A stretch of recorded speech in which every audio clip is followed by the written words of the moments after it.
ஒட்டுமொத்த மாநிலத்துல கிட்டத்தட்ட ஒரு 10% வாக்குகளை வாங்கிட்டு ஆனா சட்டசபையில ஒரு சீட்டு கூட கிடைக்காம போனா எப்படி இருக்கும்? கொஞ்சம் யோசிச்சு பாருங்க. அது உண்மையிலே எந்த ஒரு கட்சிக்கும் ஒரு பெரிய சறுக்கல் தான். குறிப்பா முதல் தேர்தல்ல. கண்டிப்பா.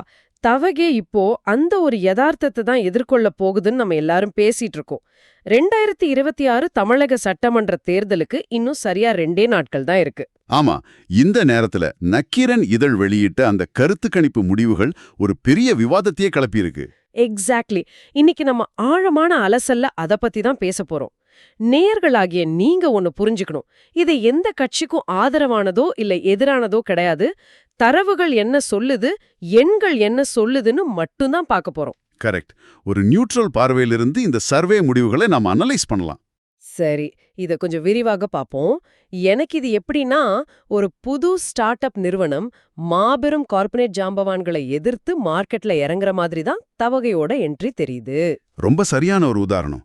அந்த ஸ்டார்ட் அப் நிறுவனத்தோட சிஇஓவுக்கு மக்கள் மத்தியில மிகப்பெரிய செல்வாக்கு இருக்கலாம். ஆனா வெறும் செல்வாக்கு மட்டும் வச்சு மார்க்கெட்டை பிடிக்க முடியாது இல்லையா? ஆமா, ப்ராடக்ட மக்கள் கிட்ட கொண்டு போய் சேர்க்கணும். அதேதான். பொருளை சந்து பொந்துகள் எல்லாம் கொண்டு சேர்க்கிற சப்ளை செயின் வேணும். அரசியல் மொழியில சொல்லணும்னா பூத் கமிட்டிகள் மாதிரியான அடித்தள கட்டமைப்பு. அது இல்லாம பல வருஷமா இருக்கிற பழைய நிறுவனங்களை அசைக்கிறது ரொம்ப கஷ்டம். புரியுது. நக்கீரன் தரவுகள் சுட்டிக்காட்டுவதும் இதுதான். ஏன்னா திமுக, அதிமுக மாதிரியான பாரம்பரிய கட்சிகளோட பலமான வாக்கு வங்கிகளை முதல் தேர்தலையே உடைக்கிறது ஒரு மிகப்பெரிய சவால். கண்டிப்பா. இதுல சுவாரஸ்யமான விஷயம் என்னன்னா, விஜய் போட்டியிடுற தொகுதிகள்லயே இந்த சவால் எதிரொலிக்குதுன்னு சர்வே சொல்லுது. நிஜமாவா? பெரம்பூர் அப்புறம் திருச்சி கிழக்கு, இந்த 2 தொகுதிகள்ல தானே அவர் களமிறங்குறாரு. ஆமா. ஆனா அந்த 2 தொகுதிகள்லயும் அவர் 2வது இல்லனா 3வது இடத்தையே பிடிப்பார்னு கணிப்பு வந்திருக்கு. இது உண்மையிலேயே பலருக்கும் பெரிய அதிர்ச்சி தான். ஓஹோ, தலைவர் நிலைமையே இப்படின்னா கட்சியின் மூளைகளாக செயல்படுற முக்கிய நிர்வாகிகளோட நிலைமை என்ன? அங்கதான் விஷயமே இருக்கு. கட்சியின் பொதுச் செயலாளர் புசி ஆனந்த் தீநகர்ல நிக்கிறாரு. தேர்தல் வியூகங்களை வகுக்கும் ஆதவர்ஜுனா வில்லிவாக்கத்துல நிக்கிறாரு. அப்புறம் பொருளாளர் வெங்கடரமணன் மயிலாப்பூர்ல போட்டியிடுறாரு. ஆமா, இவங்கெல்லாம் சாதாரண தொண்டர்கள் கிடையாது. கட்சியின் வியூகங்களை வகுக்கிறவங்க, தேர்தலை எப்படி எதிர்கொள்வதுன்னு நல்லா தெரிஞ்சவங்க. ஆனா இவங்களுக்கே தங்களோட தொகுதிகள்ல பலமான திமுகவிடம் வெற்றி வாய்ப்பு இல்லைன்னு சர்வே சொல்லுது.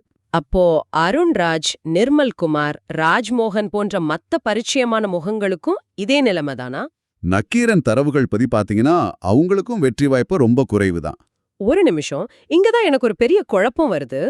விஜயும் பின்னடைவை சந்திக்கிறாரு, அவரோட முக்கிய தளபதிகளும் தோக்குறாங்க அப்படின்னா ஒட்டுமொத்தமா கட்சிக்கு 9.5% வாக்குகள் கிடைக்கும். அது ஒரு முக்கியமான கேள்வி. இல்ல, நீங்களே யோசிச்சு பாருங்க.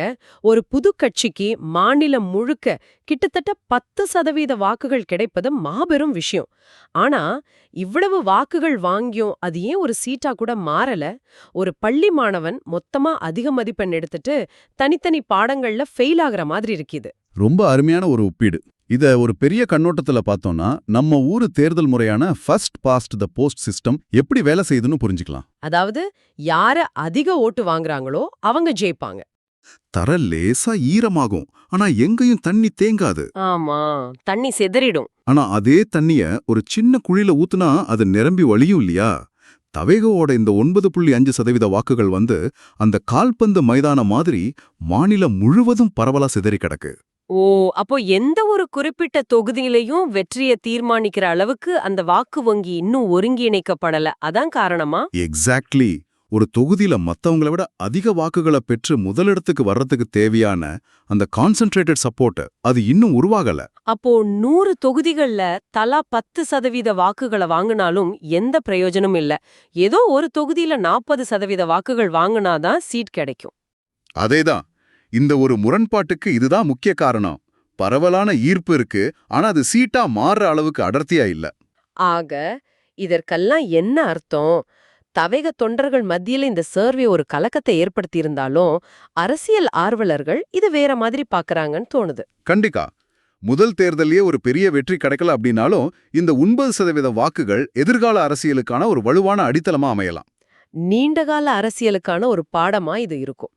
பழைய கட்சிகளோட கட்டமைப்பை எதிர்கொள்ள வெறும் புகழ் மட்டும் பத்தாது, களப்பணி ரொம்ப முக்கியம்னு இந்த எண்கள் உணர்த்துது. ஆமா, அமைப்பு ரீதியான பலம் எவ்வளவு அவசியம்ங்கறத இந்த முதல் தேர்தல் அவங்களுக்கு கத்துக் கொடுக்கும். சூப்பர்.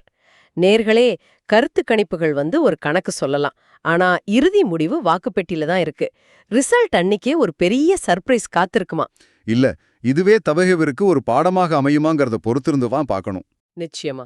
நீங்க என்ன நினைக்கிறீங்க? கொஞ்சம் யோசித்து பாருங்க. நாளை மறுநாள் வரைக்கும் பொறுத்திருப்போம்.